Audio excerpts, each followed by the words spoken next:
మీ కామెంట్లు నా సమాధాన కార్యక్రమానికి అన్నదాతలకు ఆత్మీయ స్వాగతం. ముందుగా బాబుగారు అన్నా ఒకటి గుర్తు పెట్టుకోండి, ఎలా గుర్తుపట్టాలి కల్తీ డ్రిప్ ఎరువులు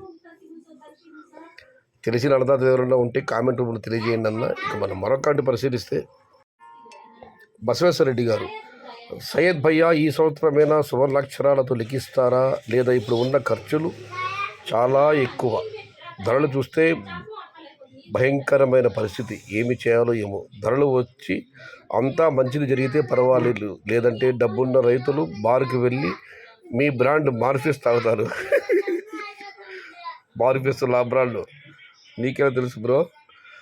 అప్పుల ఊబిలో చిక్కిన రైతులు పెస్టిసైడ్ షాపుల్లో మార్ఫిస్ తాగుతారు, ఏం చేయాలో ఏమో, అంత మొత్తం మీద బ్రాండ్ మార్ఫిస్. సూపర్ అన్న, థ్యాంక్ యూ బాలు గారు. ఇక మనం మరొక కామెంట్ పరిశీలిస్తే అన్న రాయకోట రేట్స్ ఎస్ బాబు గారు, వీడియో పెట్టానన్న ఆలస్యంగా పెట్టాను. రెడ్డయ్య బి గారు, హలో సయ్యద్ భాయ్, తమిళనాడు పరిధిలో గుంటూరుకు 10, బాపట్ల 15, తమిళనాడు 15లో చిన్నమండి నుంచి వాళ్ళ తమిళనాడు పరిధిలో బాపట్ల కానీ 15 బండ్ల వివరాలు రాయడానికి సరిగ్గా స్పష్టత లేదు. చిన్నమండి సెంటిమెంట్ వచ్చి వాళ్ళ 620 రూపాయలు. ఇక మనం మరొకటి పరిశీలిస్తే అన్నగారు June 2nd week export start అవుతుందా అన్నగారు, ప్లీజ్ చెప్పండి. ఎన్టీఆర్ గారు, ధరలు రోజు తగ్గుతున్నాయన్నా, ఇలా ధరలు తగ్గుముఖం పడితే ఎక్స్పోర్ట్ స్టార్ట్ అయిపోతుంది. ఎక్స్పోర్ట్ నెక్స్ట్ మంత్ నుంచి అయినా స్టార్ట్ అవుతుందా అన్న. బాబు గారు, ఖచ్చితంగా బాబు గారు. అన్న జూన్లో ఇదే రేట్స్ ఉంటాయా? రోజు ధరలు తగ్గుతున్నాయన్న. ఇవాళ సాయంత్రం మార్కెట్లో కూడా మీరు చూసి ఉంటారు వీడియోలో, అన్ని మార్కెట్ కూడా ధర తగ్గింది. ధరలు తగ్గినా పెరిగినా మనం 4 రోజులు ఎదురు చూడాలి. ప్రస్తుతం అయితే 2 రోజులుగా ధరలు తగ్గుముఖం పట్టాయి, ఇంకొన్ని రోజులు చూద్దాం. ఇక నిరంజన్ రెడ్డి గారు, సయ్యదన్న ఎందుకన్నా అంత ఆవేశం, మిశ్రాబా విషయం తెలిపినందుకు. రైతులు వారి అభిప్రాయాలు వారికి ఉంటాయి. నీవు మదనపల్లి రైతులకి ఎవరి అభిప్రాయాలు వాళ్ళకు ఉంటాయి, వాస్తవమే. వ్యాపారస్తులు కూడా వాళ్ళకి అనుకూలంగా ఎక్కడ ఉంటే అక్కడ ఉంటారన్నా. వాళ్ళు ప్రత్యేకించి ఈ మార్కెట్కి వస్తూ ఉన్నారే, ఆ మాట రావడం లేదే అని అడగడం ఎంతవరకు సమంజసం. మిశ్రా గారు మనకందరికీ తెలిసిందని ములగచూరు కాయలు కొంటారు.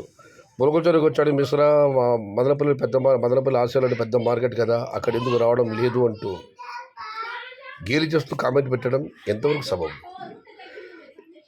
రైతులు వారి అభిప్రాయాలు వారికి ఉంటాయి అన్నట్టుగానే వ్యాపారస్తులు కూడా వారికి అనుకూలమైన మార్కెట్లో వెళ్ళి టమాటాలు కొంటారన్న. అది పేమెంట్ విషయం కావచ్చు, వారికి కాయలు నచ్చడం కావచ్చు, ఏదైనా ఉంటుంది. మనం వాళ్ళు ప్రత్యేకించి వాళ్ళకి మనం రాలేదే, ఇక్కడ ఉన్నారు అక్కడ ఉన్నా, మనం దాన్ని జస్టిఫై చేయలేం కదా. మదనపల్లి మార్కెట్ వీరాభిమాని అయిన విషయం రైతులందరికీ తెలియదు. ఈరోజు నీ ప్రేమను తెలియజేశావు. సారీ సోదరా, మీరు నా ఛానల్ పూర్తిగా ఫాలో అవ్వలేదేమో. నేను ఎన్నోసార్లు చెప్పాను, మదనపల్లి మార్కెట్ నా కన్నతల్లి లాంటిదని.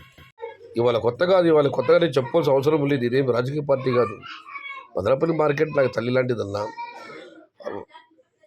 రైతు సోదరులు అన్నదాతలు ఎలా నేల తల్లి భూమాతను తల్లిలా, భూమాత దాంట్లోనే ఉంది, భూమి తల్లి లాంటిది. అలాగే 20 సంవత్సరాలు మార్కెట్లో ఉన్నాను. ఇక్కడ మంచి నాకు తెలుసు. మా తండ్రి గారిది కూడా టమోటా వ్యాపారమే. సంతగేట్లో ఉన్నప్పుడు ఆయన కూడా వ్యాపారం చేసిన వ్యక్తే. మార్కెట్ మీద అభిమానం నేను ఎన్నోసార్లు చెప్పాను, మదనపల్లి మార్కెట్ కన్నతల్లి లాంటిది అని. ఇవాళ నేను కొత్తగా తెలియజేయాల్సిన అవసరం ఏమీ లేదు. నీ అభిమానం నీ ఇష్టం. మార్కెట్ని పొగిడితే మంచిది, విమర్శ చేస్తే ఆవేశం. అలాంటప్పుడు రైతుల కామెంట్లు అవసరమా? మార్కెట్ను పొగడమని నేను ఎప్పుడూ చెప్పనన్నా. పొగడకపోయినా మన మార్కెట్ మదనపల్లి కాదు, ఏ మార్కెట్ అయినా సరే మన ఇష్టం. పొగడకపోయినా పర్వాలేదు, కానీ ఏ మాట కూడా తక్కువ చేసి మాట్లాడకూడదు. మన ఇష్టం అన్న వాళ్ళు ఏ మార్కెట్కైనా వెళ్ళవచ్చు. వ్యాపారస్తులతో వాళ్ళ ఇష్టం, వాళ్ళకి అనుకూలమైన చోట వెళ్తారు అంతే. ప్రత్యేకించి వాళ్ళు అక్కడికి వచ్చారే, ఇక్కడ రాలేదని అడగటం, ఇటువంటి కామెంట్లు కూడా అవసరమా?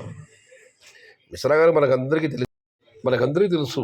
ఆయన గోవిందుడు, ఆయన ప్రత్యేకమైన అభిమానం. ఆయన వచ్చిన తర్వాత అందరూ వెళ్ళిపోయినా కూడా ఆయన తొందరగా వెళ్ళడు. చివరి వరకు ఉంటాడు ఆయన, లాస్ట్ వరకు ఆయన కొంటూనే ఉంటాడు. మళ్ళీ చెబుతున్నానన్నా, ఎవరి అభిప్రాయాలు వాళ్ళకు ఉంటాయి. అదేవిధంగా వ్యాపారస్తులు కూడా వాళ్ళ అనుకూలమైన చోటుకే వెళ్తారు. ఇప్పుడు కోలార్లో ఉన్న వ్యాపారస్తులు ఎవరు మొలకొచ్చెరుకు రారు. మొలకొచ్చెరుకులు ఇక్కడ వ్యాపారం చేసే అక్కడికి వెళ్ళి కాయలుకుంటారు ధర తక్కువగా ఉంటే. కానీ మిశ్రా గారు మాత్రం కేర్ ఆఫ్ మొలకొచ్చెరుకు. ఆయన అక్కడికి ఎందుకు వచ్చాడు? మీది పెద్ద మార్కెట్ కదా, ఇక్కడికి ఎందుకు రాలేదు? కవరింగ్ చేయొద్దు, నిజం చెప్పు అంటే హౌ ఇట్ ఈస్ పాసిబుల్? ఆవేశం లేదా మళ్ళీ చెబుతున్నాను నిరంజన్ రెడ్డి గారు, మదనపల్లి మార్కెట్ వీరాభిమాని అనే విషయం రైతులందరికీ తెలియదన్నది మాత్రం నేను ఖండిస్తున్నాను. అందరికీ తెలుసు. నా తల్లి లాంటిది మదనపల్లి మార్కెట్. మీరు మరొక విషయం ప్రస్తావించారు, పొగిడితే పర్వాలేదండి. నేను ఎప్పుడు కూడా నా పొగడతలకు పొంగిపోయే వ్యక్తిని కాదు నేను. మీరిచ్చే కామెంట్లు, మీరిచ్చే నాకు వాడి పొంగుతానేమో కానీ మదనపల్లి మార్కెట్ విషయంలో తెగడతా అవసరం లేదు. పొగడతా మీరు పెట్టినా కూడా నేను దాని గురించి పెద్దగా ప్రస్తావించను. మళ్ళీ చెప్తున్నాను సోదరా, మీరు ఇందాక చెప్పారు రైతులకు ఎవరి అభిప్రాయాలు వాళ్ళవేని. అదేవిధంగా వ్యాపారస్తులు కూడా ఎవరి సౌకర్యం వాళ్ళది. వాళ్ళు ఎక్కడ అనుకూలంగా ఉంటే అక్కడ ఉంటారు. పేమెంట్లు కావచ్చు, లోడింగ్లు కావచ్చు, కార్మికుల అనుకూలత కావచ్చు, అవన్నీ చాలా విషయాలు ఉంటాయి. మిశ్రా గారు మాత్రం కేర్ ఆఫ్ మొలకల చెరువు. Punganur rates daily update bro. రెండోది ఆయన అంగలు కొన్నాడు మిశ్రాబాయ్. ఇంతలో అంగలు ఆయన టమాటా కొన్నది, ఇంతలో చూడలేదు మిశ్రాబాయ్ అంగలు టమాటా కొన్నది. ఆయన మొలకల చెరువే. Punganur rates daily update bro Harikrishna Reddy గారు. మామూలు మా గ్రూపులో వీడియోలు వస్తూ ఉంటాయన్న, వస్తే ఖచ్చితంగా పెడతాను. ఇక టి రమేష్ గారు, జూన్ రేట్ల గురించి ఒక అనాలిసిస్ వీడియో చేయండి అన్నా. ఎందుకు మిమ్మల్ని పదే చెయ్యమంటున్నామంటే మీరు 100% ఉన్నది ఉన్నట్టు చెబుతారు. గుడ్ న్యూస్ అయినా బ్యాడ్ న్యూస్ అయినా అన్న, మంచి వార్త అయితే గర్వంగా చెప్పవచ్చు, ధైర్యంగా చెప్పవచ్చు. బ్యాడ్ న్యూస్ ఎలా చెప్తామన్న, లక్షల్లో పెట్టుబడి పెట్టారు అన్నదాతలు. ఈ ఎండలకు కూడా పాపం చాలా కష్టపడి పంటల్ని కాపాడారు. అలాంటి టైంలో బ్యాడ్ న్యూస్ ఎలా చెప్తామన్నా? ప్రస్తుతం అయితే మళ్ళీ చెబుతున్నాను, ఉత్తర భారతంలో లోకల్ టమాటాలు ఉన్నాయి. దానివల్లే ఇక్కడ మనకు ధరలు పెరగడం లేదు. ఇక్కడ దిగుమతి రోజు పెరుగుతూ పోతుంది, ధర తగ్గుతూ వస్తుంది. ఇప్పటికిప్పుడు మనకు ఉత్తర భారత దిగుమతులు స్టార్ట్ అవ్వాలంటే ఇక్కడ ఇంకా ధరలు తగ్గాలి. అవసరమా అన్న? ధరలు స్థిరంగా ఉండని. ఇప్పుడు తగ్గిన ధరలు మరో 50 రూపాయలు పెరిగి మంచి ధరలు వెళ్ళాలని మేము కోరుకుందాం. రెండోది వచ్చి అక్కడేమన్నా ఇప్పటికిప్పుడు ఏమన్నా భారీ వర్షాలు పడి పంట నష్టం జరిగితే మాత్రం మన టమోటాలకి డిమాండ్ ఉంటుంది. ప్రస్తుతం అయితే దక్షిణాది పైన వాళ్ళు ఆధారపడి లేరు, వాళ్ళు లోకల్ టమాటాలు ఉన్నాయి. అందుకే ఎగుమతులు ఆలస్యం అవుతున్నాయన్న. బ్యాడ్ న్యూస్ వద్దన్న. గతంలో ఒకసారి ఇలాగే గత సంవత్సరం అనుకుంటాను, హరినాథ్ రెడ్డి యూట్యూబ్ మీకు అందరికీ తెలిసిందే, అనంతపురంలో ముందు సంవత్సరం అనంతపురంలో భారీ ప్లాంటేషన్ జరిగింది. వాటి లెక్కలు వేసుకుని ఆయన ధర తగ్గుతుందన్నాడు. కానీ అనూహ్యంగా ఎవరు ఊహించని విధంగా అనంతపురం వర్షాలు పడి మన పక్క టమాటా డిమాండ్ వచ్చి మళ్ళీ ధరలు అమ్మాయి. కాబట్టి ఒకసారి అన్న, బ్యాడ్ న్యూస్ అయితే నేను చెప్పలేను, మంచి నెలలు మాత్రం నేను కోరుకుంటాను. దీనికి రిప్లై కామెంట్ వచ్చింది.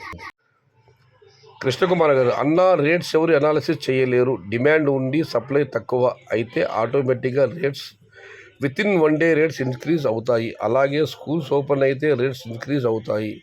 At the same time export start అయితే రేట్స్ ఇంక్రీజ్ అవ్వచ్చు. ఆల్సో రైన్ మీద కూడా డిఫెండ్ అయి కూడా ఉంది.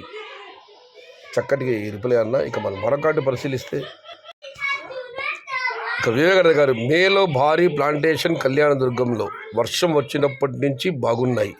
జూలైలో ప్రైస్ తగ్గొచ్చు.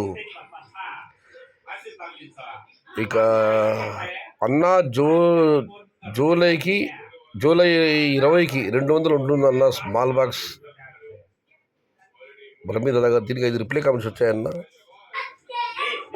పక్కా అని శివ గారు, no bro, heavy plantation in April month, so June and July Assam.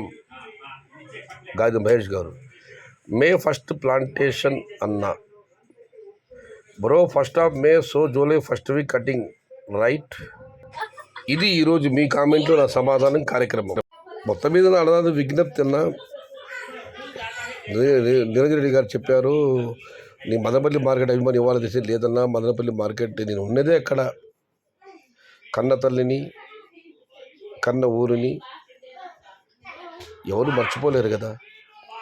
రెండోది వచ్చి అనవసర వివాదాలను లాగదండి ప్లీజ్.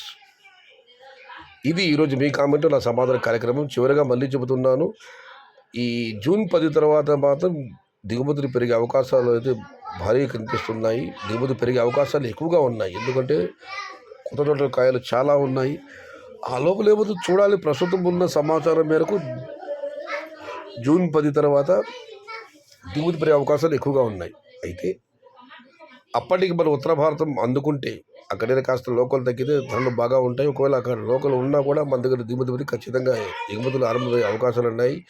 ఏదేమైనా రానున్న రోజులు అంతా మంచిగా కానీ అన్నదాతలందరూ, ఎందుకంటే ఈ 100 సంవత్సరాలు ఎల్లుండూ చూడని ఉష్ణోగ్రతల్లో కూడా టమోటా చెట్లు కంటికి రెప్పలా కాపాడుకున్నారు.